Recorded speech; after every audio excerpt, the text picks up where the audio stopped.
మనకి ఇప్పుడు వచ్చే ఎన్నికల్లోని ఎవరి హయాంలో ఉంటే బాగుంటుంది అనుకుంటున్నారు? ఎవరు నెగ్గుతారు మనకి ఏం చేసినాం అంతా భగవంతుని నిర్ణయం అది. అంటే ఇప్పుడు మనకి శ్రీకృష్ణ పరమాత్ముడు మైసభలోని దుర్వాదన చెప్పాడు. చెప్తే ఎన్నాడా దుర్వాదన చక్రవర్తి హ్యాత్ అన్నాడు. హ్యాత్ అంటే సరేలే అనుకున్నాడు. పెట్టినాడు భగవంతుడు పాండవులు పచ్చి ఇవ్వడు. కురిచేతం నాశనం అయిపోయింది, పాండవులు నెగ్గారు. అంటే అండి ఇప్పుడు మనకి జగన్ ఉన్నారు, పవన్ కళ్యాణ్ గారు ఉన్నారు, చంద్రబాబు గారు ఉన్నారు. ఎవరైతే విన్ అవుతారు అనుకుంటున్నారు? నాకు ఎవరు నేనేం చెప్పను. ఇప్పుడు మనకు వచ్చే ఎన్నికల్లోని ఎవరు వస్తే బాగుంటుందన్న? నాకు తెలిసి జగన్ అయితే బెస్ట్. జగన్ గారు బెస్ట్ అంటారు. మరి జగన్ గారు ఎందుకు బెస్ట్ అని అలా అనుకుంటున్నారు? ఇప్పుడు వరకు మనం తెలుగుదేశం పరిపాలన చూసాం. జగన్ది కూడా ఎలా ఉంటుందో ఒకసారి చూడాలి కదా. జగన్కి కూడా అవకాశం ఇవ్వాలి కదా. అంటే కొత్తగా మళ్ళీ మనం అవకాశం ఇద్దామని మీరు అనుకుంటున్నారు? అవును. మరి మనకి జగన్ గారి మీద ఎన్నో ఆరోపణలు ఉన్నాయి కదండి, ఎన్నో నిందలేంటి ఆరోపణలు చాలా ఉన్నాయి కదా. మరి ఆ విధంగా అయితే ఆయన వస్తారని చెప్పి మీరు అలా అనుకుంటున్నారు? ఇంట్లో టీవీ ఉంది కదా అని చెప్పి సినిమా థియేటర్కి వెళ్ళడం మానేస్తామండి. ఇది కూడా ఇప్పుడు మనం చేసే తప్పులనే ఎవరన్నా చేయడం సహజం.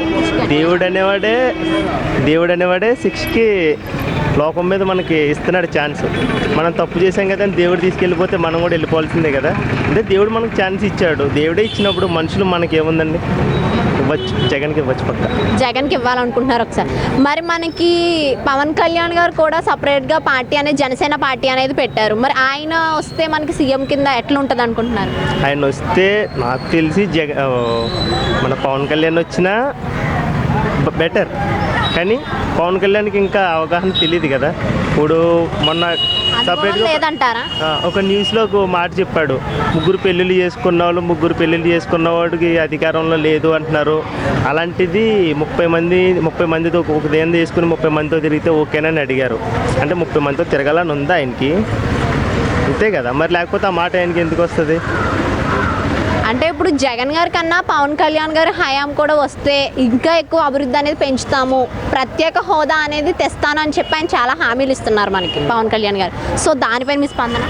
గ్యాస్ ఇస్తానంటున్నాడు కదా ప్రజెంట్ మనకి. ఇప్పుడు ఇంటింటికి ఒక గ్యాస్ ఇస్తానంటున్నాడు. ప్రజెంట్ బ్లాస్ట్ అయిన గ్యాస్ కంపెనీలని మంచిగా చేయమని చెప్తే తర్వాత ఫీల్డ్లోకి వచ్చిన తర్వాత చూద్దాం అది. If you like the video, please like us and subscribe Tollywood Nagar.